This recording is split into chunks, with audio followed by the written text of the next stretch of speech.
Les estaba yo diciendo Órale. que ya estamos despedidos porque lo que dijo Toño es exactamente lo que iba yo a predicar. No, pero lo que es maravilloso es eso. Entonces es un plagio. No, es el Espíritu Santo. O sea, no saben cómo me sorprende, se los he dicho una y otra vez, cómo el Espíritu Santo orquesta todo y de una manera impresionante y maravillosa. O sea, y eso me llena de gozo porque pues me confirma que esa es la voluntad de Dios, que el tema que vamos a tratar hoy era broma, lo de que estamos despedidos, obviamente, pero, pero el asunto es que realmente Dios es maravilloso. Y pues vamos a orar.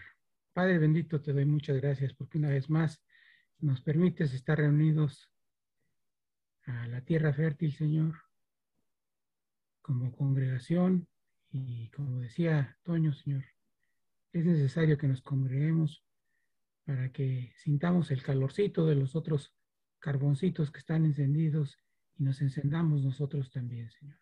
Y guardemos ese calorcito del Espíritu Santo, Señor, y que todo lo hagamos para tu honra y gloria y además de esa manera practiquemos entre nosotros el amarnos, el servirnos, para que después lo podamos hacer con el resto de las personas, Señor, de acuerdo con tu voluntad. Gracias te damos por esto y ponemos en particular en tus manos la salud de Irenita, Señor, que se ha sentido enfermita, se ha sentido mal, que ha estado debilitada. Te rogamos, Señor, que tú fortalezcas sus piernas, que vuelva a tener fuerza y coordinación adecuada en ellas y que, oh Jehová bendito, tú nos sorprendas una vez más con un milagro en ella y en Gabo también, Señor, un milagro de sanidad y que tu nombre sea siempre, siempre glorificado, que todo sea hecho para tu honra y gloria. En el nombre de nuestro precioso Señor y Salvador Jesucristo. Amén. Bueno,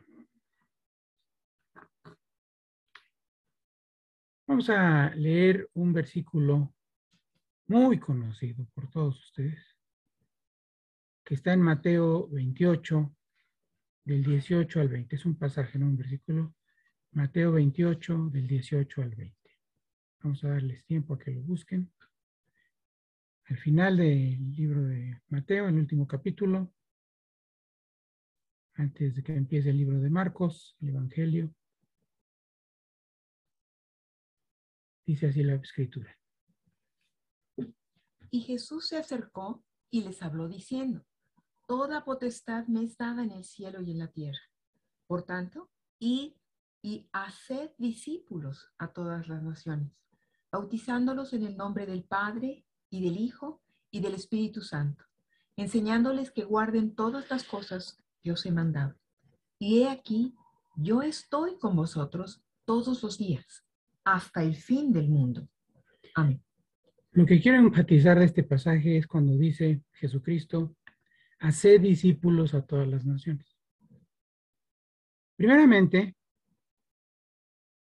dice, haced discípulos. Pero lo interesante es que la traducción literal de esta frase o de esta oración es discipulad todas las etnias. O sea, todos los orígenes étnicos o raciales, como les queramos llamar, del mundo. Y no cabe duda que nosotros como creyentes, y también pasaba con los discípulos, somos medio borricos. ¿Por qué lo digo? Jesús les estaba diciendo aquí, antes de ascender a los cielos, el Evangelio no solo es para los judíos, también es para los gentiles. Por eso dice, discipulad todas las etnias. Pero se les olvidó. Y se acuerdan toda esta discusión que había, que si el Evangelio era para los gentiles o no, que si debía seguirse las prácticas judaizantes, y todo terminó incluso en un gran concilio, en el primer concilio de Jerusalén, para resolver si debían o no circuncidarse y todas estas cosas. ¿Se acuerdan? Todo esto está relatado en el libro de Hechos. Pero Jesús ya les había dicho, Y se nos han olvidado dos cosas. El asunto de las etnias, o sea que el mensaje del Evangelio era para todas las razas, para los gentiles y no solo para los judíos. Y por otro lado, el énfasis en discipular. Discipular, no en evangelizar como lo entendemos ahora. Es en discipular. Discipular. Es interesante también que aquí vemos en una de las imágenes donde está una foto de nuestro querido Gabo, dice, de creyentes a discípulos. Él predicó una serie muy larga acerca de esto que le llamó el discípulo precisamente. Y yo quiero enfatizar algunos puntos de este tema que me parecen importantes. De hecho, el título de esta predicación es Discípulos de Cristo. Discípulos de Cristo. Ahora, nos vamos con la finta de la Gran Comisión por la versión que aparece en Marcos 16:15. Vayamos allá.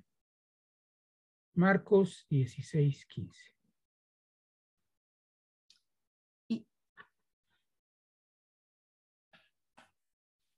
Vamos a darles tiempo a que lo busquen.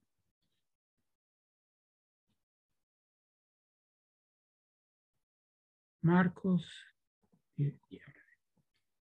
Y les dijo, id por todo el mundo y predicad el evangelio a toda criatura. Este es el que no sabemos de memoria. Este es el que ha guiado, de hecho, en buena medida el quehacer de la iglesia, ir por todo el mundo y predicar el evangelio a toda criatura. Pero cuando dice predicar el evangelio a toda criatura, ¿saben cuál es la traducción literal? La traducción literal es proclamad o anunciad las buenas nuevas a toda la creación. Proclamad o anunciad las buenas nuevas a toda la creación. A toda la creación. Aquí lo que está enfatizando Jesús es lo que se habría de explicar posteriormente en Hechos 3:21, que él ha de permanecer en el cielo hasta los tiempos de la restauración de todas las cosas. O sea, Dios lo que está haciendo es restaurar todo. Primeramente a nosotros y después nosotros como colaboradores estamos ciertamente colaborando con el Espíritu en ese ministerio de restauración. ¿Se acuerdan cómo en Romanos 8 dice que la misma tierra sufre dolores de parto hasta la manifestación de los hijos de Dios? ¿Los hijos cuáles? Los hijos cuyos, los hijos maduros. Los discípulos, los verdaderos discípulos. No nada más los creyentes. ¿En cuál es el énfasis entonces que Jesús le dio a esto? Primeramente, el Evangelio, las buenas nuevas son para todas las personas, judíos, gentiles, cualquier etnia. Aztecas, tlahuicas, toltecas, olmecas, chichimecas, lo que ustedes quieran. Y también los españoles, que son los que luego nuestra historia pinta como villanos. La verdad es que nosotros los mexicanos no somos ni indígenas ni españoles, somos un nuevo pueblo surgido de la unión de los dos. Pero bueno, el hecho es que el Evangelio es para todas las naciones, para todas las etnias, y el énfasis principal está en discipular, discipular. Y posteriormente en proclamar las buenas nuevas a toda la creación que Dios quiere restaurar. Restaurar al pacto original, a lo que Él quería hacer desde un principio, que es hacer al hombre a su imagen y semejanza. No se nos olvide eso. Semejanza, semejanza, semejanza, que quiere decir similitud de carácter. Bueno, respecto de esto del discipulado, vamos a leer ahora un versículo muy cortito en Mateo 8:23. Vamos a darles tiempo a que lo busquen. Mateo 8:23.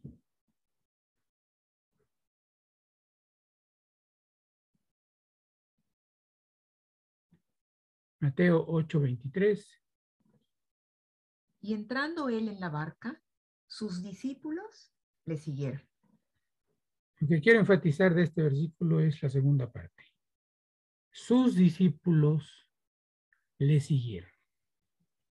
O sea, él dejó pisadas en el camino y sus discípulos caminaron sobre esas mismas pisadas.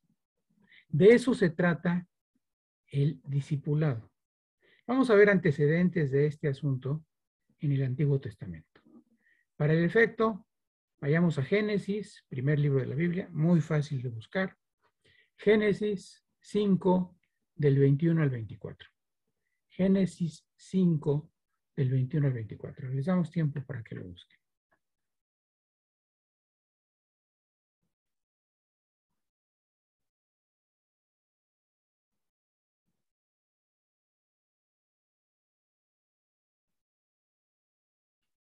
Vivió Enoc 65 años y engendró a Matusalén. Y caminó Enoc con Dios, después que engendró a Matusalén, 300 años. Y engendró hijos e hijas, y fueron todos los días de Enoc 365 años. Caminó pues Enoc con Dios y desapareció, porque le llevó Dios. El énfasis que aquí quiero hacer es que caminó pues Enoc con Dios. O sea, nosotros tenemos en la modernidad una concepción equivocada de lo que quiere decir maestro. Recuerdan ustedes que los discípulos le llamaban a Cristo, a Jesucristo maestro. Pero la idea no es esta de que uno va a la escuela y permanece con el maestro un corto tiempo del día y ya. Después se regresa a su casa y el maestro pues, sigue un programa, escribe en el pizarrón. Hoy en día con todo este asunto de la pandemia hay clases virtuales, puede haber presentaciones en PowerPoint o qué sé yo, una cámara que está apuntando hacia ellos y escriben en algún otro pizarrón, cosas de ese estilo. Pero después ya no permanece uno con el maestro. La idea de maestro, que lo vamos a ver en un momento más, en la vida de Cristo y en la antigüedad también, era caminar al lado del maestro. Si a alguno de ustedes les gustan las películas de artes marciales, que a mí sí, y mi esposita siempre me dice que si voy a ver una película de chinitos, así le dice, las películas de las artes marciales. Entonces, por ejemplo, en Japón, los que estudian karate o karate, como dicen ellos, tienen un sensei que es su maestro. Pero el sensei no solamente les enseña así ciertas cuestiones y pasa un tiempecito con ellos, no, se van con él, a veces incluso a un lugar apartado y viven con él. Y el sensei les enseña cómo él vive. Entonces la enseñanza es la vida del maestro. Esa es la enseñanza. Entonces, cuando dice que los discípulos siguieron a Cristo, es porque ellos estaban pasando todo el tiempo con él. Por toda la duración de su ministerio, que quizá fueron 3 años y medio, de acuerdo con diferentes opiniones. Pero estuvieron con él, caminaron con él. Ahora, respecto de la vida de Enoc, veamos qué nos explica Hebreos 11:5. Hebreos 11:5, les damos tiempo para buscar.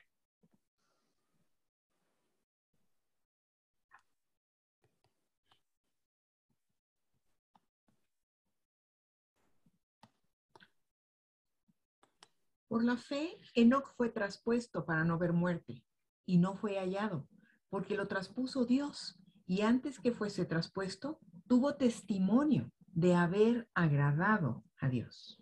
Enoc no vio muerte, porque fue traspuesto por Dios, pero antes de que fuese traspuesto, tuvo testimonio de haber agradado a Dios, porque él decidió caminar con Dios y no dejarlo. Así como Jacob, ¿se acuerdan que lucha con el ángel de Jehová y le dice, no te dejaré hasta que me bendigas? ¿Se acuerdan? No te dejaré ir hasta que me bendigas. Así debíamos ser nosotros, perseverantes. Acuérdense lo que dice acerca de los últimos tiempos. que por la maldad, la multiplicación de la maldad, el amor de muchos se enfriará, pero el que persevere hasta el fin, será salvo integralmente, en espíritu, alma y cuerpo. Caminar con Dios hace que nuestro testimonio dé vida, porque Enoc tuvo un testimonio que agradó a Dios. Nuestro testimonio de vida contribuya a la restauración de todas las cosas, a la proclamación de las buenas nuevas a toda la creación, a toda la creación. Ahora estamos él y yo patrocinando una gatita callejera que tuvo unos gatitos. Entonces, pues como no encontraba comida y luego estaba así como muy flaquita y todo, le estamos dando de comer. Ahora sí que estamos siguiendo el ejemplo de Irenita, que adopta muchos gatitos y perritos. Bueno, pues entonces, luego de repente llegan otros gatos y pues ya saben que las mamás de los animalitos, particularmente las gatitas, pues defienden a sus críos y todo eso, y llegan gatos de otros lados y empiezan a hacer el sonido de ¡ah! Que se van a pelear y todo este asunto. Entonces ahora, cuando yo oigo eso, pues salgo y trato de ahuyentar a los otros gatos porque la gatita está muy chiquita de tamaño. Entonces realmente no es una gata fuerte ni mucho menos, pero es valiente y defiende a sus críos.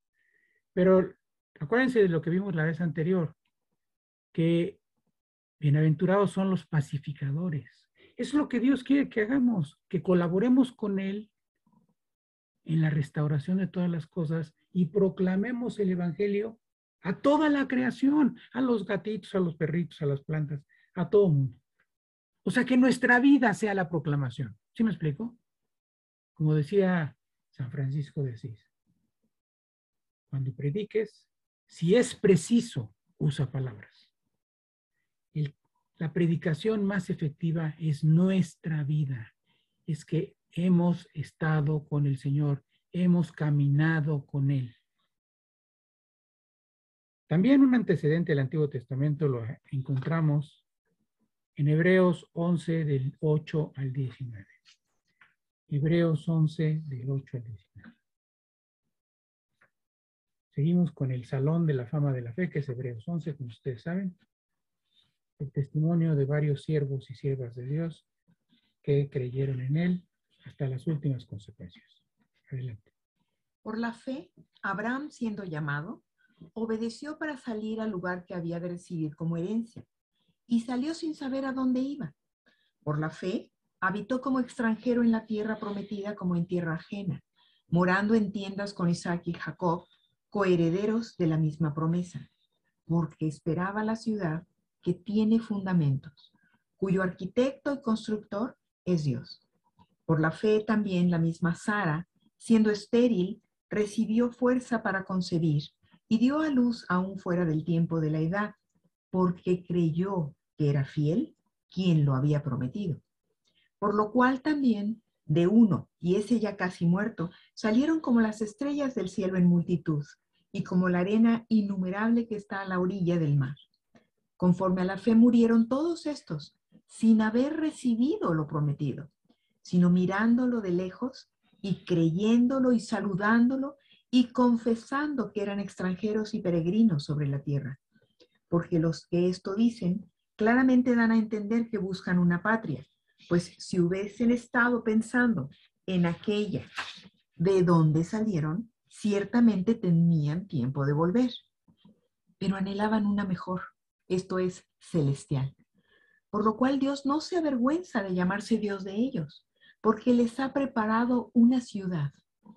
Por la fe, Abraham, cuando fue probado, ofreció a Isaac, y el que había recibido las promesas, ofrecía su unigénito, habiéndosele dicho, en Isaac te será llamada descendencia, pensando que Dios es poderoso para levantar aún de entre los muertos, de donde en sentido figurado también le volvió a recibir.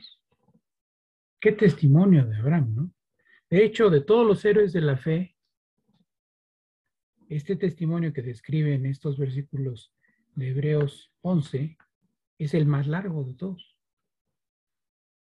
el más detallado, por así decirlo.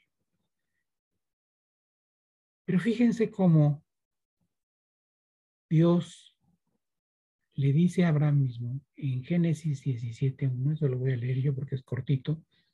Génesis 17:1, si quieren buscarlo, por favor.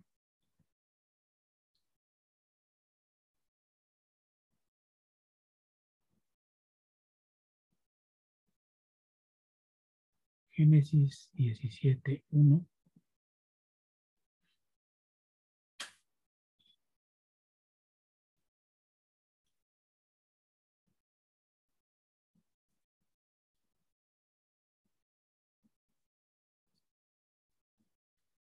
Era Abraham de 99 años cuando le apareció Jehová y le dijo: Yo soy el Dios Todopoderoso.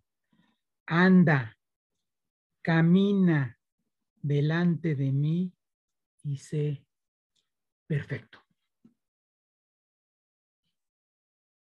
Sé perfecto. Y Jesús nos aclara qué quiere decir ser perfectos en Mateo 5:48, cuando dice: Sed pues vosotros perfectos como vuestro Padre que es celestial es perfecto. Ahí ya no hay duda. No es a qué te refieres, no, pues que completo, maduro, quién sabe qué. No. El propósito eterno de Dios es hacernos como Él es. Y Él es perfecto. Y ese es el resultado de caminar con Dios. Perseverar en ese andar, en ese camino, no dejando a Dios hasta que nos bendiga. Y la verdadera bendición es cumplir su propósito eterno, el supremo llamamiento del que hablaba Pablo. Dice el pasaje que leímos en Hebreos 11: por la fe habitó como extranjero, refiriéndose a Abraham, en la tierra prometida como en tierra ajena, morando en tiendas con Isaac y Jacob, coherederos de la misma promesa, porque esperaba la ciudad que tiene fundamentos, cuyo arquitecto y constructor es Dios. En los tiempos de aflicción, en los tiempos de necesidad, tenemos que tener esa visión de lo que Dios nos ha prometido, esa ciudad celestial que descenderá del cielo a la tierra, la nueva Jerusalén, cuyo arquitecto y constructor es Dios. Y dice que todos estos murieron sin haber recibido lo prometido, sino que mirándolo de lejos y creyéndolo y saludándolo y confesando que eran extranjeros y peregrinos sobre la tierra. Esta es otra característica del discípulo, que confiesa que esta no es su habitación, es simplemente un lugar de alojamiento temporal. Porque los que esto dicen claramente dan a entender que buscan una patria, pues si hubiesen estado pensando en aquella de donde salieron, ciertamente tenían tiempo de volver. Esto representa nuestra vida de pecado. Tenemos tiempo y oportunidad de volver si queremos, pero Dios no lo permita. Pero anhelaban una mejor, esto es celestial, por lo cual Dios no se avergüenza de llamarse Dios de ellos porque les ha preparado una ciudad. Y no solo eso, Abraham fue probado de una manera tremenda cuando Dios le pide ofrecer en sacrificio, en holocausto, a Isaac. Y lo ofreció. Él, que había recibido las promesas de Dios, ofreció a su unigénito, porque sabía que Dios incluso tiene poder para resucitar de los muertos y le podía regresar a su hijo aun cuando lo sacrificara, aun cuando lo quemara hasta que se hiciera ceniza. Pero Dios había dicho a Abraham: anda delante de mí y sé perfecto. Había yo dicho que iba a abundar sobre este asunto del maestro y el discípulo. Maestro más bien quiere decir mentor. Es la mejor palabra en español, la mejor traducción. Mentor.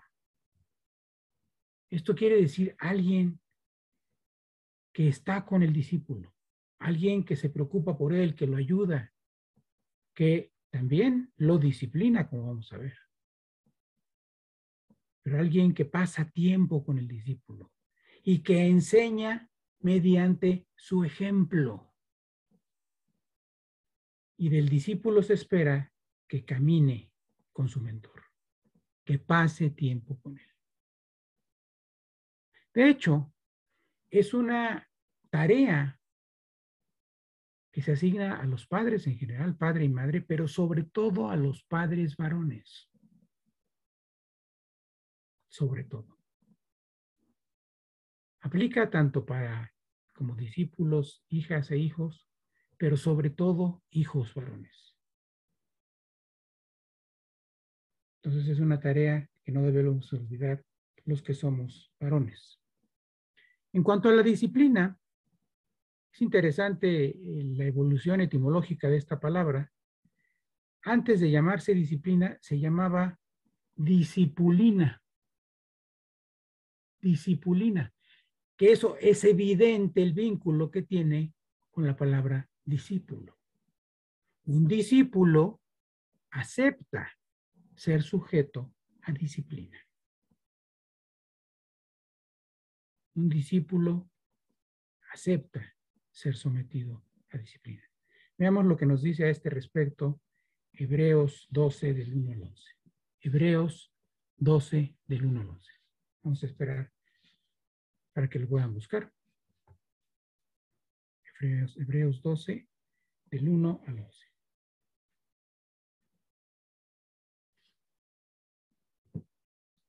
Por tanto, nosotros también, teniendo en derredor nuestro tan grande nube de testigos, despojémonos de todo peso y del pecado que nos asedia, y corramos con paciencia la carrera que tenemos por delante, puestos los ojos en Jesús, el autor y consumador de la fe, el cual, por el gozo puesto delante de él, sufrió la cruz, menospreciando el oprobio, y se sentó a la diestra del trono de Dios.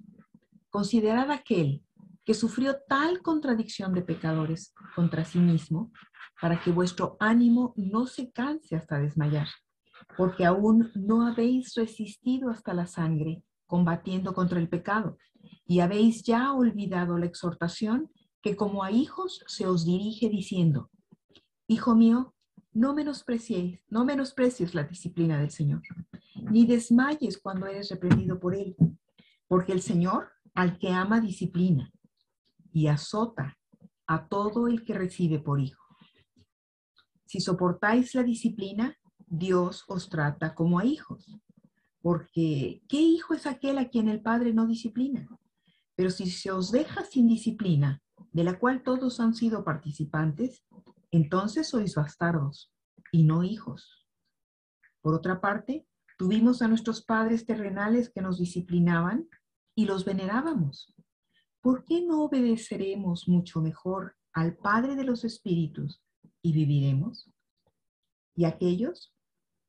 Ciertamente por pocos días nos disciplinaban como a ellos les parecía, pero para lo que nos es provechoso, para que participemos de su santidad.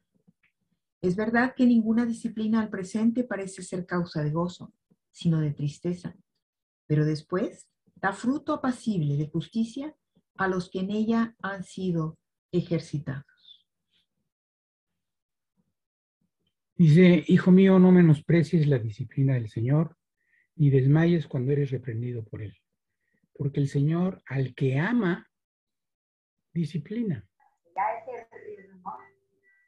Al que ama, alguien acaba de entrar o algo así con el micrófono. Denise, si nos haces favor de silenciar el micrófono, gracias. Entonces decía yo que al que ama a Dios, disciplina. Y azota a todo el que recibe por hijo. Hijo ahí, la palabra hijo ahí es huyos. Si soportáis la disciplina, Dios os trata como a hijos. Porque ¿qué hijo es aquel a quien el Padre no disciplina? Pero si os deja sin disciplina, de la cual todos han sido participantes, entonces sois bastardos y no hijos. Dura palabra la que aquí leemos. Pero el mensaje, en resumidas cuentas, es que si Dios nos ama, tengamos por seguro que nos va a disciplinar porque no somos perfectos, por supuesto. Estamos en el proceso de ser perfeccionados.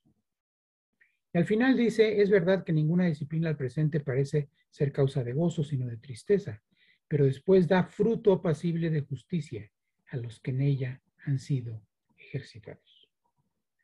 Es interesante cómo, sobre todo los atletas que dedican a diferentes deportes hoy en día, destinan mucho tiempo, esfuerzo y disciplina a desarrollar su cuerpo para poder tener un buen desempeño. Estaba yo viendo hace un par de semanas un video de un corredor chino de apellido Su que quiso demostrar que algo que pues era una especie de dogma, por así decirlo, de la biomecánica, que hoy en día para que los atletas tengan mejor rendimiento, aplican incluso pues, las diferentes disciplinas científicas y simulan y prevén qué músculos hay que desarrollar y demás. Este dogma, de hecho en el video aparece un profesor de biomecánica dando una clase y llamando adelante a algunos alumnos en una universidad de Estados Unidos de origen africano, o sea, afroamericanos. Y después tenía otros que eran más bien de origen oriental. Entonces, decía que los afroamericanos, como ciertamente la experiencia lo ha demostrado, tienen una gran ventaja para las competencias de correr, particularmente las de velocidad, 100, 200, 400 metros y demás. En las Olimpiadas, por ejemplo. Y quién sabe por qué se quitó, pero de repente pasan cosas raras. Y decía, comparen la longitud de las piernas de un afroamericano y de un americano de origen oriental. Las piernas de los afroamericanos son muy largas, los torsos son relativamente cortos, mientras que los de origen oriental tienen piernas cortas y torsos un poco más largos. Entonces es evidente que pues, la zancada es mucho más amplia en el caso de los afroamericanos y tienen ventaja. Y ciertamente uno ve a lo largo de la historia, sobre todo más reciente, las finales de los 100 metros y siempre son puro descendiente de africanos, o sea, de raza negra, pues. Y los que ganan con mayor razón. Acuérdense de Usain Bolt, que estableció récords que parecen incluso difíciles de romper. Bueno, pues este cuate, el corredor chino, no solamente es deportista, sino que también es profesor de biomecánica, precisamente, en China, y tiene un doctorado y todo lo demás. Bueno, pues este amigo, con la ayuda de un coach americano, empezó a estudiar el asunto y a ver qué músculos tenía que desarrollar, cómo debía ser su zancada, cómo debía administrarse y todo eso. Bueno, pues no lo van a creer, pero compitió con Usain Bolt en la semifinal de una Olimpiada, en Tokio me parece. Y resulta que corrió los 60 metros más rápidos de la historia, dejando atrás a Usain Bolt.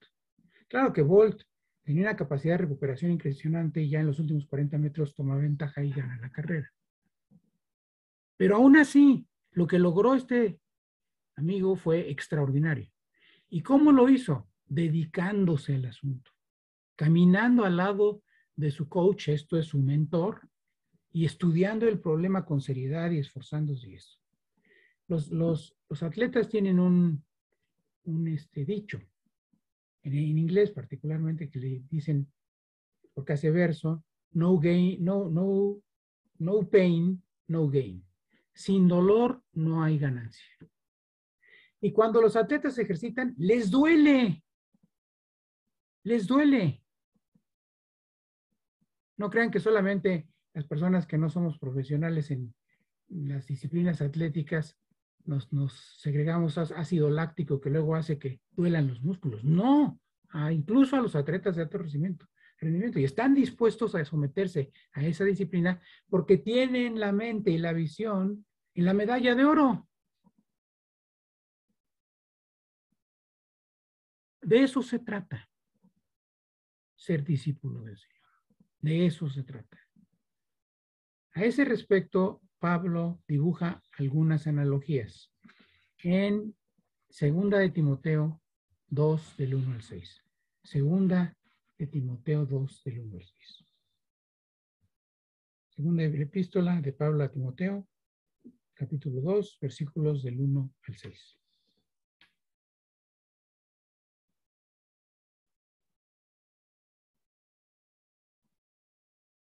Tú pues, hijo mío, esfuérzate en la gracia que es en Cristo Jesús. Lo que has oído de mí ante muchos testigos, esto encarga a hombres fieles que sean idóneos para enseñar también a otros. Tú pues sufre penalidades como buen soldado de Jesucristo. Ninguno que milita se enreda en los negocios de la vida a fin de agradar a aquel que lo tomó por soldado. Y también el que lucha como atleta no es coronado, sino lucha legítimamente. El labrador, para participar de los frutos, debe trabajar primero. Pablo le dice a su discípulo, Pablo, el mentor de Timoteo, le dice a su discípulo, Timoteo, tú pues sufre penalidades como buen soldado de Jesucristo. Ninguno que milita se enreda en los negocios de la vida a fin de agradar a aquel que lo tomó por soldado. También el que lucha como atleta no es coronado sino lucha legítimamente. El labrador, para participar de los frutos, debe trabajar primero. Esa es la disciplina que está ilustrando Pablo aquí para los discípulos de Cristo. Y complementa esto con lo que dice en 1 Corintios 9, del 24 al 27. 1 Corintios 9, del 24 al 27. Vamos a esperar a que lo busquen.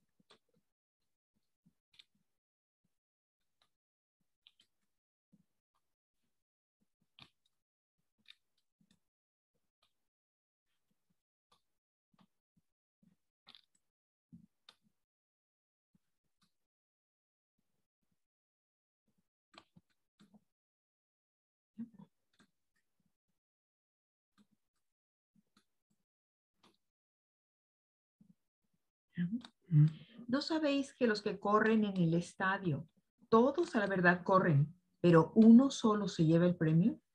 Corred de tal manera que lo obtengáis. Todo aquel que lucha, de todo se abstiene. Ellos a la verdad para recibir una corona corruptible, pero nosotros una incorruptible. Así que yo de esta manera corro, no como a la aventura. De esta manera peleo, no como quien golpea el aire, sino que golpeo mi cuerpo y lo pongo en servidumbre. No sea que habiendo sido heraldo para otros, yo mismo venga a ser eliminado. Dice Pablo, aquí no sabéis que los que corren en el estadio todos a la verdad corren, pero uno solo se lleva el premio. O sea, el primer lugar, pues. Corred de la manera que lo obtengáis. Todo aquel que lucha de todo se abstiene. Ellos a la verdad, esto de que todo se abstiene también es aplicable a los atletas de alto rendimiento porque tienen unas dietas muy restrictivas. Ellos a la verdad para recibir una corona incorruptible, pero nosotros una incorruptible. Así que yo de esta manera corro, no como a la aventura, o sea, a la suerte. De esta manera peleo, no como quien golpea el aire, no solamente haciendo rounds de sombra, sino de veras, sino que golpeo mi cuerpo y lo pongo en servidumbre, no sea que habiendo sido heraldo para otros, yo mismo venga a ser eliminado. El discípulo tiene una misión y esa misión es agradar al Padre con su testimonio de vida. ¿Se acuerdan? El testimonio de Enoc agradó a Dios y por eso fue traspuesto. Por cierto, ¿cuántos años vivió Enoc? A ver si se fijaron. Lo acabamos de leer y nadie se acuerda. 365 años. Qué chistoso, ¿no? ¿Cuántos días tiene un año? 365. Qué chistoso, ¿no? Para que vean que no hay nada por casualidad en la Biblia. Quiere decir que la totalidad de su vida la dedicó a caminar con Dios. ¿Qué edad tenía Abraham cuando Dios le dice, anda delante de mí, sé perfecto? 99. 99 es 9 por 11. 11 representa el juicio o la justicia de Dios. 9 representa el 3 por 3, que es un cuadrado perfecto. 3 es el número de Dios, es el Dios perfecto. Entonces eso representa la justicia del Dios perfecto. Por eso dice, anda delante de mí y sé perfecto. Aquí hay un complot porque me siguen apagando y apagando el video. Pero bueno, ya. Pero lo que es verdaderamente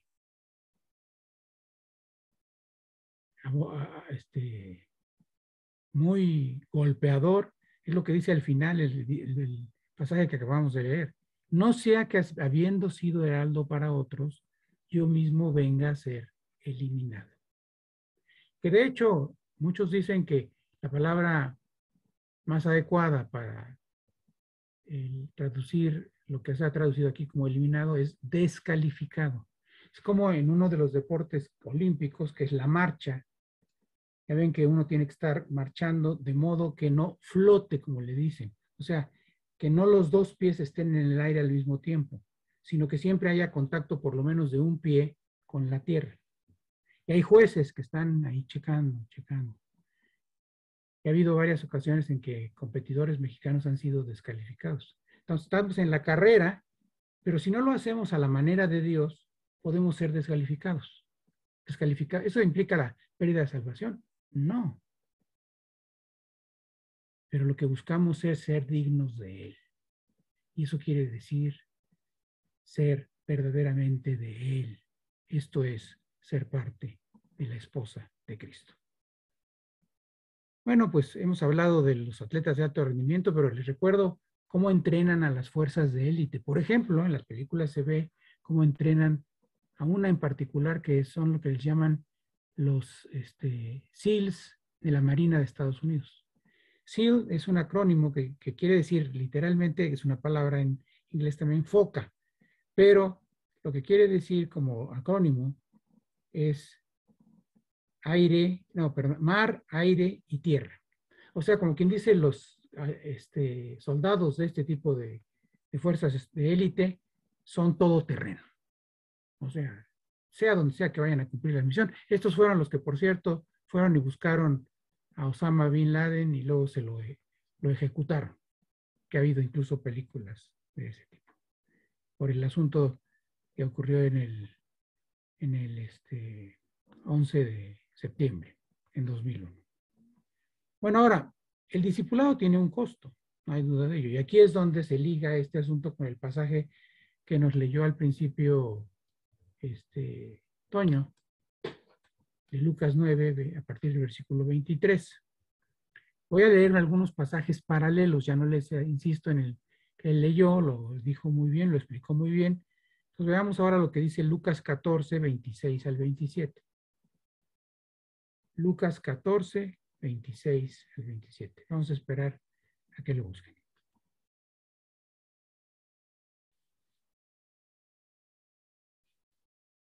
Estos son versículos fuertes, ¿eh? Adelante. Si alguno viene a mí y no aborrece a su padre y madre y mujer e hijos y hermanos y hermanas, y aún también su propia vida, no puede ser mi discípulo. Y el que no lleva su cruz y viene en pos de mí, no puede ser mi discípulo. Ahora dice aquí algo que llama la atención.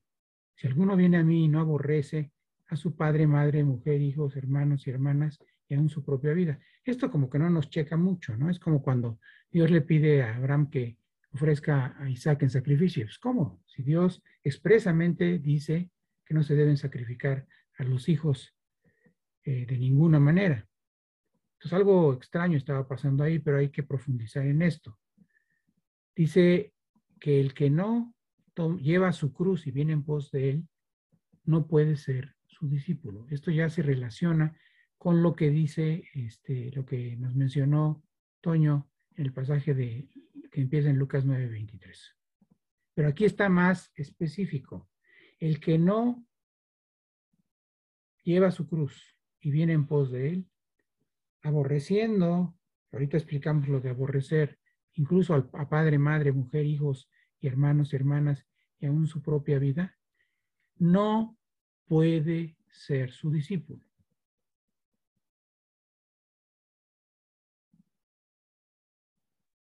Cuando nos convertimos en creyentes, esto es, nacemos de nuevo, Dios exclusivamente nos pide creer. Pero si decidimos ser discípulos, Dios nos pide todo, todo. Abraham le pidió a su hijo que representaba su todo y que era de hecho la manifestación, la concreción de la promesa que Dios le había hecho a Abraham, que él sería padre de multitudes, hasta el nombre le cambió, caray.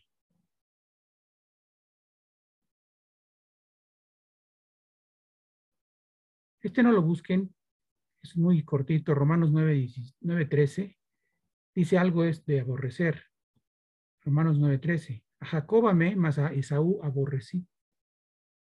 Pero Dios nos pide amar. ¿Cómo entonces dice que él aborreció a Esaú? Pero esto, como lo hemos explicado otras veces, es un hebraísmo. Amó menos.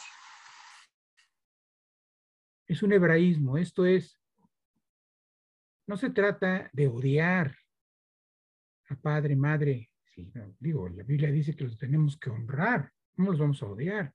Y a la mujer, si la Biblia dice que la amemos, y a los hijos y hermanos y hermanas, y aún nuestra propia vida. Esto lo explica en Jesús mismo en Mateo 10, 37 al 38. Mateo 10, 37 al 38. Mateo 10, del 37 al 38. Vamos a esperar a que lo busquen.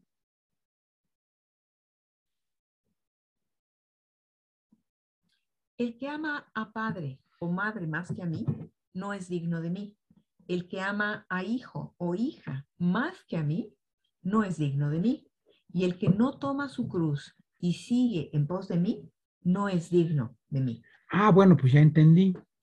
Se trata de amar a Jesús más que a todas las cosas. O sea, si amamos a padre o madre más que a él, no somos dignos de él. Si amamos a nuestro hijo o hija más que a él, no somos dignos de él. Y les dije yo, se trata de ser dignos. ¿Dignos de qué? De ser la esposa de él. Como siempre les he preguntado, ¿qué clase de esposa se merece Cristo? Pues una como él, perfecta, sin mancha ni arruga ni cosa semejante, sino que sea santa y sin mancha delante de él, cumpliendo entonces el propósito eterno. Pero fíjense qué cosa tan interesante. Si no podemos amar nada más que a Cristo para ser dignos de él y por tanto ser sus discípulos, ¿qué estaba diciendo Cristo ahí, entre líneas? Estaba diciendo, yo soy Dios. Yo soy Dios. Yo soy Jehová tu Dios. No lo bueno, si quieren buscarlo, en Deuteronomio 5 del 6 al 10. Deuteronomio 5 del 6 al 10.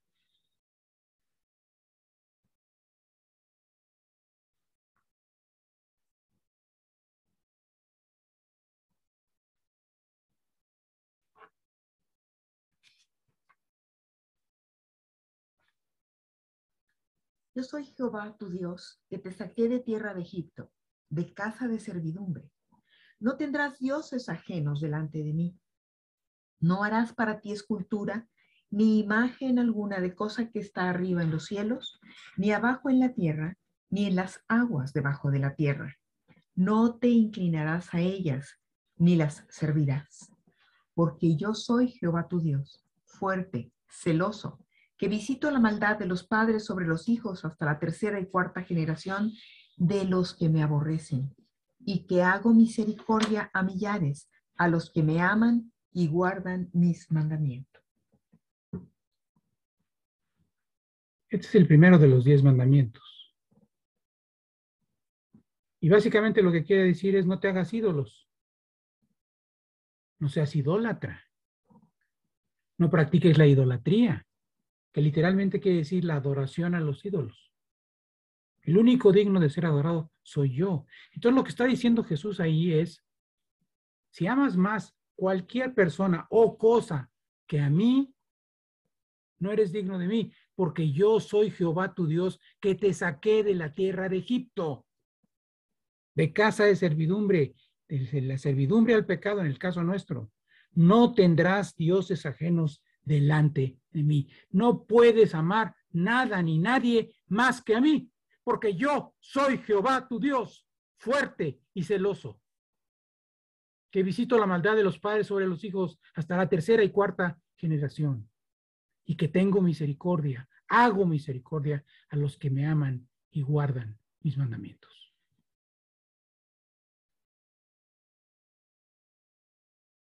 Y Jesús, bueno, y en Deuteronomio, adelantito, en Deuteronomio 6, del 4 al 9, nos explica el Señor lo que quiere decir ese primero de los 10 mandamientos. Por cierto, en Deuteronomio 5 es cuando Moisés le está explicando a la nueva generación que va a tomar posesión de la tierra de Egipto cuáles eran los 10 mandamientos. Pero aquí tenemos la forma en que lo explica en el capítulo 6 de Deuteronomio, versículos 4 al 9. Les damos tiempo de buscarlo. Deuteronomio 6, del 4 al 9. Oye Israel, Jehová nuestro Dios, Jehová uno es. Y amarás a Jehová tu Dios de todo tu corazón y de toda tu alma y con todas tus fuerzas. Y estas palabras que yo te mando hoy estarán sobre tu corazón y las repetirás a tus hijos y hablarás de ellas estando en tu casa y andando por el camino y al acostarte y cuando te levantes. Y las atarás como una señal en tu mano y estarán como frontales entre tus ojos y las escribirás en los postes de tu casa y en tus puertas. Shema Israel en hebreo. Oye Israel, pon atención. Como dice la Biblia, no os hagáis. Poned atención. Jehová nuestro Dios uno es. Y amarás a Jehová tu Dios de todo tu corazón, de toda tu alma y con todas tus fuerzas. Esto es con todo tu espíritu, tu alma y tu cuerpo. Y estas palabras que yo te mando hoy estarán sobre tu corazón y les repetirás a tus hijos y hablarás de ellas estando tú en tu casa y andando por el camino y al acostarte y cuando te levantes. Amaré a Jehová mi Dios de todo mi corazón, de toda mi alma y con todas mis fuerzas. Eso debíamos decir a cada rato, a cada rato. Amaré a Jehová mi Dios de todo mi corazón, de toda mi alma y con todas mis fuerzas. Y ciertamente Jesús lo cita y da una respuesta clara ante uno de los fariseos, que era intérprete de la ley, en Mateo 22, 34 al 38. Busquémoslo, por favor. Mateo 22, 34 al 38.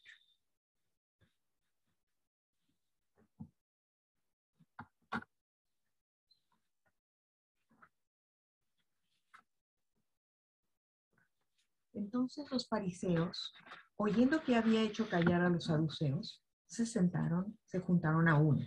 Y uno de ellos, intérprete de la ley, preguntó por tentarle, diciendo: Maestro, ¿cuál es el gran mandamiento en la ley?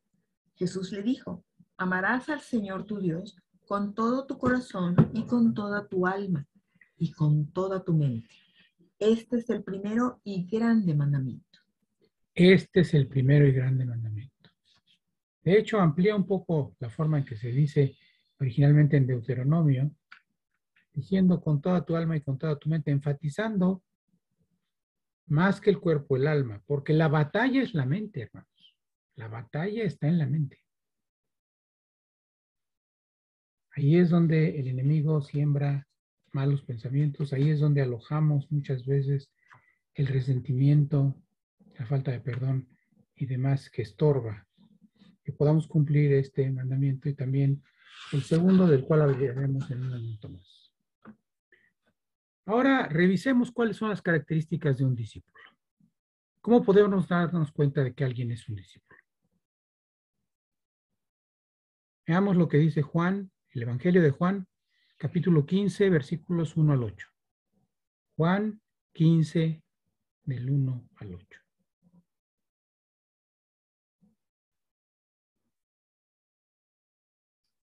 Yo soy la vid verdadera y mi Padre es el labrador. Todo pámpano que en mí no lleva fruto, lo quitará. Y todo aquel que lleva fruto lo limpiará para que lleve más fruto. Ya vosotros estáis limpios por la palabra que os he hablado. Permaneced en mí y yo en vosotros. Como el pámpano no puede llevar fruto por sí mismo, si no permanece en la vid, así tampoco vosotros si no permanecéis en mí. Yo soy la vid, vosotros los pámpanos. El que permanece en mí y yo en él, éste lleva mucho fruto, porque separados de mí, nada podéis hacer. El que en mí no permanece será echado fuera como pámpano, y se secará, y los recogen, y los echan en el fuego y arden. Si permanecéis en mí y mis palabras permanecen en vosotros, pedid todo lo que queréis, y os será hecho. En esto es glorificado mi Padre, en que llevéis mucho fruto y seáis así mis discípulos. La palabra clave de este versículo es la permanencia, esto es la perseverancia. Cristo nos llama a permanecer en Él porque fuera de Él nada podemos hacer. Y nos dice que el que permanece en mí y yo en Él, éste lleva mucho fruto. Pero concluye diciendo, en esto es glorificado mi Padre, en que llevéis mucho fruto y seáis así, mis discípulos. ¿Cuál es una característica de los discípulos, de un discípulo del Señor? Que lleva mucho fruto. La Biblia nos habla de fruto, más fruto y mucho fruto. Y el discípulo lleva mucho fruto porque permanece en el Señor. Esto es, camina con Él, anda con Él y aspira a ser perfecto.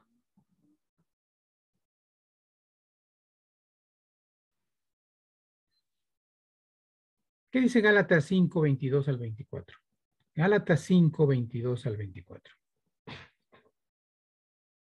Busquémoslo, por favor.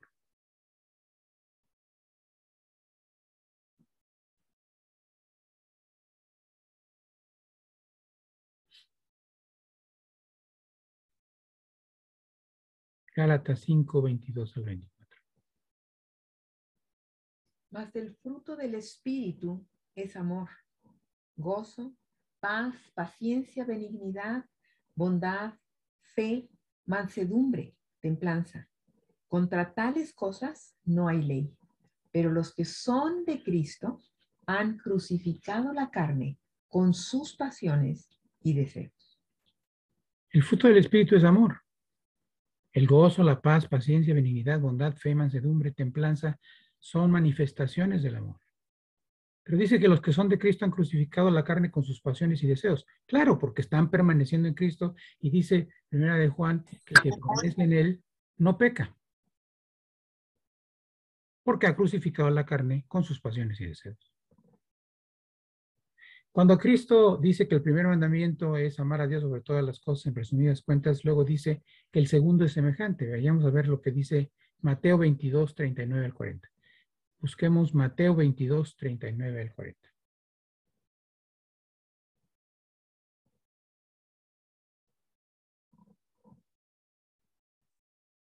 Mateo 22, 39 al 40. Y el segundo es semejante. Amarás a tu prójimo como a ti mismo. De estos dos mandamientos depende toda la ley y los profetas. Ama a Dios sobre todas las cosas y a tu prójimo como a ti mismo y ya, cumpliste toda la ley y los profetas.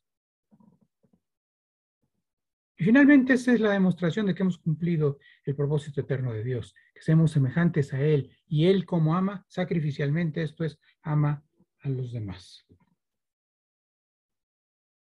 Al respecto y para abundar, veamos lo que dice primera de Juan 4 del 20 al 21. Primera de Juan 4, 20 al 21. No el Evangelio, sino la primera epístola de Juan 4, 20 al 21, casi al final de la Biblia. Un poquito antes de Apocalipsis. Si alguno dice yo amo a Dios y aborrece a su hermano, es mentiroso. Pues el que no ama a su hermano, a quien ha visto, ¿cómo puede amar a Dios, a quien no ha visto? Y nosotros tenemos este mandamiento de él: el que ama a Dios, ame también a su hermano. Esta última declaración es lapidaria. El que ama a Dios, ame también a su hermano. Porque si dice que ama a Dios y aborrece a su hermano, no es cierto que ama a Dios, es mentiroso. Así que el segundo mandamiento, o el cumplimiento del segundo mandamiento, que es amar a nuestro prójimo como a nosotros mismos, es la demostración de que estamos cumpliendo el primer mandamiento, que es amar a Dios sobre todas las cosas. Porque si no amamos al hermano como Dios lo ama, de hecho, como nosotros mismos, estamos poniéndonos por encima y entonces somos idólatras porque nosotros somos más importantes que cumplir los mandamientos de Dios. Veamos ahora lo que dice respecto de lo mismo, pero en otro ángulo, Juan 13, del 12 al 17. Juan 13, del 12 al 17.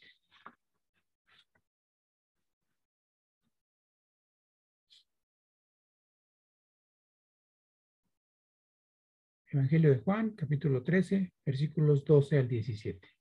Así que, después que les hubo lavado los pies, tomó su manto, volvió a la mesa y les dijo: ¿sabéis lo que os he hecho? Vosotros me llamáis maestro y señor, y decís bien, porque lo soy. Pues si yo, el Señor y el Maestro, he lavado vuestros pies, vosotros también debéis lavaros los pies los unos a los otros.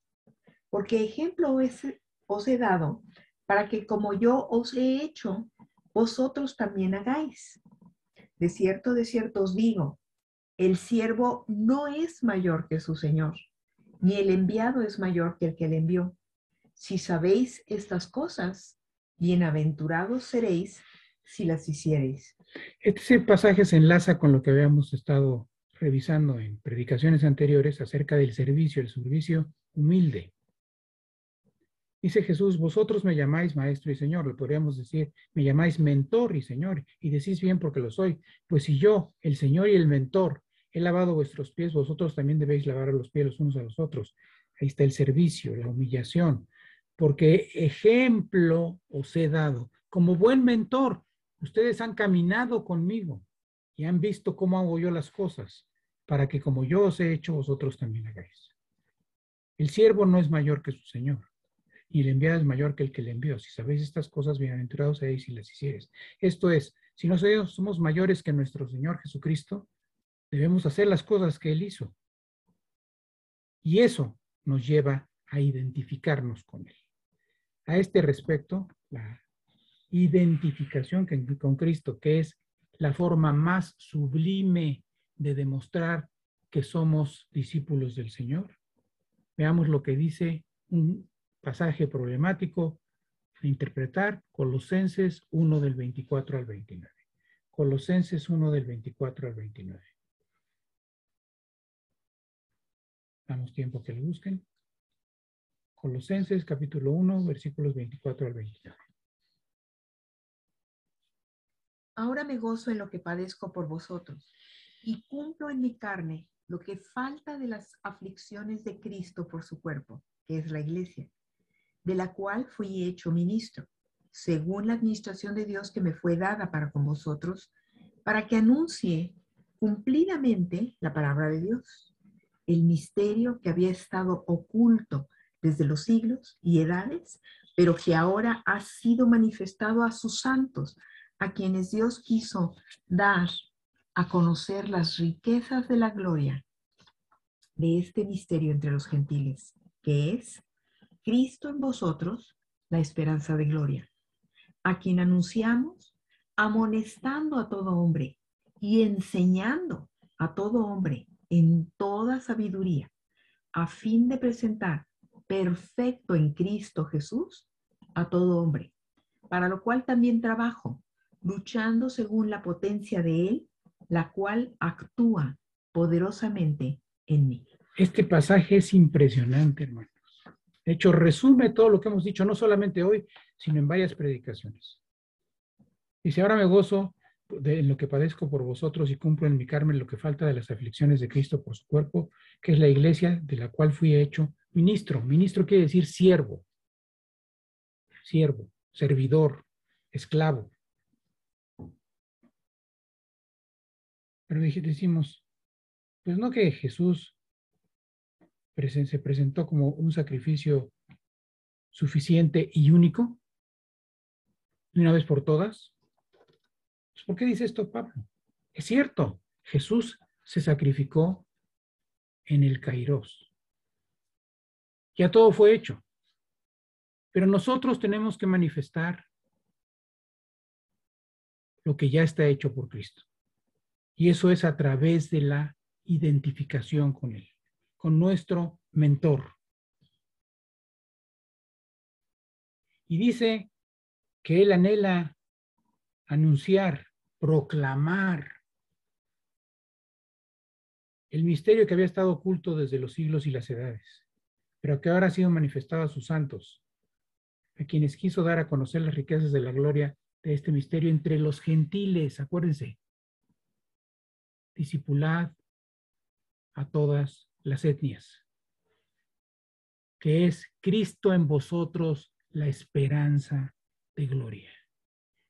Otros pasajes en la Biblia nos hablan de la gloria de Cristo, porque 1 Corintios 15 nos aclara que hay diferentes niveles de gloria, y a la que debemos aspirar nosotros es a la gloria de Cristo, a la gloria de la nueva Jerusalén que desciende del cielo, que es la habitación permanente del Cordero y de su Padre Celestial, además de la esposa de Cristo. Y dice que Él anuncia a Cristo en nosotros, amonestando a todo hombre y enseñando a todo hombre en toda sabiduría, a fin de presentar perfecto en Cristo Jesús a todo hombre. Lo que realmente daba satisfacción a Pablo era eso, que se cumpliera el propósito eterno en sus discípulos que eran a su vez naturalmente y primeramente discípulos de Cristo. Y dice, para lo cual también trabajo luchando según la potencia de Él, la cual actúa poderosamente en mí. Eso quería decir que ya Él había hecho carne. Esto que Dios le responde cuando le dice que quite de Él el aguijón en la carne. 3 veces se lo pidió, pero Jesucristo, el Señor, le responde, bástate mi gracia, porque mi potencia se perfecciona, o mi poder se perfecciona en tu debilidad. Por eso dice aquí que lucha según la potencia de Él, la cual actúa poderosamente en Él. Como hemos dicho, lo que debemos pedirle al Señor es la gracia del Señor Jesucristo. Abunda Pablo sobre esto y su significado en Gálatas 2:20. Gálatas 2:20.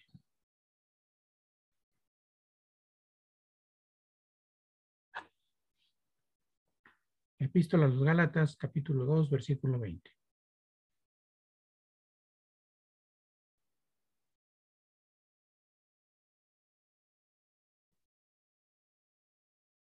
Con Cristo estoy juntamente crucificado, y ya no vivo yo, mas vive Cristo en mí. Y lo que ahora vivo en la carne, lo vivo en la fe del Hijo de Dios, el cual me amó y se entregó a sí mismo por mí. Decía Toña al principio del servicio, citando el pasaje de Lucas 9:23, el 25 me parece, de cómo debemos tomar nuestra cruz y tener en poco nuestra vida. Perder nuestra vida, de hecho. Esto es morir. Morir a nosotros mismos. tomar nuestra cruz y seguirlo.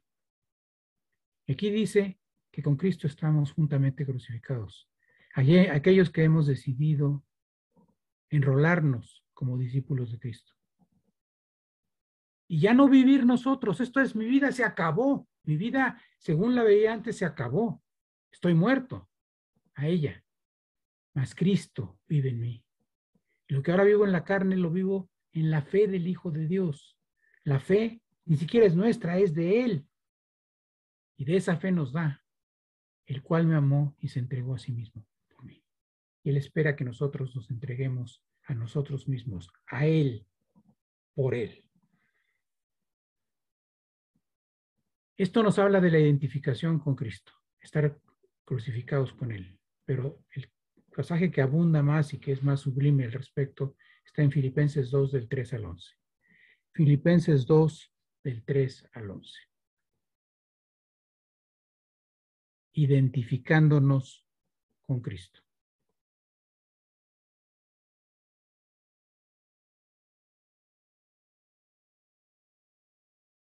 Filipenses 2 del 3 al 11. Nada hagáis por contienda o por vanagloria. Antes bien con humildad, estimando cada uno a los demás como superiores a él mismo, no mirando cada uno por lo suyo propio, sino cada cual también por lo de los otros. Haya pues en vosotros este sentir que hubo también en Cristo Jesús, el cual, siendo en forma de Dios, no estimó el ser igual a Dios como cosa a que aferrarse, sino que se despojó a sí mismo, tomando forma de siervo, hecho semejante a los hombres, y estando en la condición de hombre, se humilló a sí mismo, haciéndose obediente hasta la muerte y muerte de cruz. Por lo cual Dios también le exaltó hasta lo sumo y le dio un nombre que es sobre todo nombre, para que en el nombre de Jesús se doble toda rodilla de los que están en los cielos y en la tierra y debajo de la tierra, y toda lengua confiese que Jesucristo es el Señor, para gloria de Dios Padre.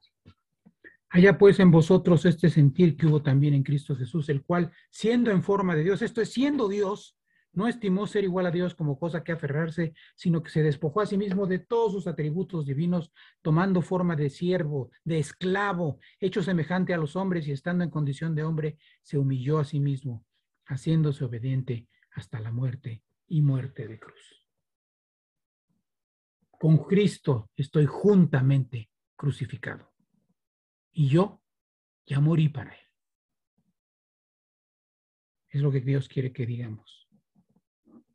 Y es la identificación con Él. Acuérdense, hermanos, hemos visto que un discípulo camina con Dios. Todo el tiempo. Persevera en Él, permanece en Él, porque fuera de Él no podemos llevar fruto. Y lo que Él espera de un discípulo es que lleve no solamente fruto y más fruto, sino mucho fruto. Un discípulo tiene la visión de la ciudad celestial, pone su vista en la corona que es incorruptible, como un atleta de alto rendimiento, como un soldado, como un labrador. Un discípulo está dispuesto a ser disciplinado por Dios, aunque duela, aunque duela. Un discípulo toma su cruz y no ama a nadie, nada ni nadie más que a Dios, más que a Cristo, sino que ama a Cristo por sobre todas las cosas, sin tener dioses ajenos delante de Él. El fruto que Dios espera, el mucho fruto, es el amor sacrificial, el amor definido en 1 Corintios 13, que produce gozo, paz, paciencia, benignidad, bondad, fe, mansedumbre y templanza. Porque los que son de Cristo, esto es, sus discípulos, han crucificado la carne con sus pasiones y deseos. Un discípulo, de nuevo, no solamente ama a Dios sobre todas las cosas, sino como consecuencia de esto ama a su prójimo como él mismo. Un discípulo sigue el ejemplo de Cristo. Un discípulo se identifica con Cristo al grado de humillarse y sufrir una muerte tan humillante como la muerte de Cristo, esto es en la cruz. Por eso nos dice, el que no toma su cruz no es digno de mí. Concluimos con Hechos 11:26. Hechos 11:26.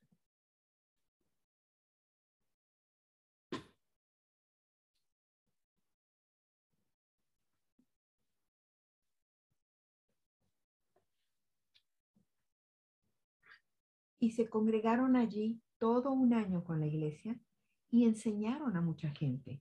Y a los discípulos se les llamó cristianos por primera vez en Antioquía.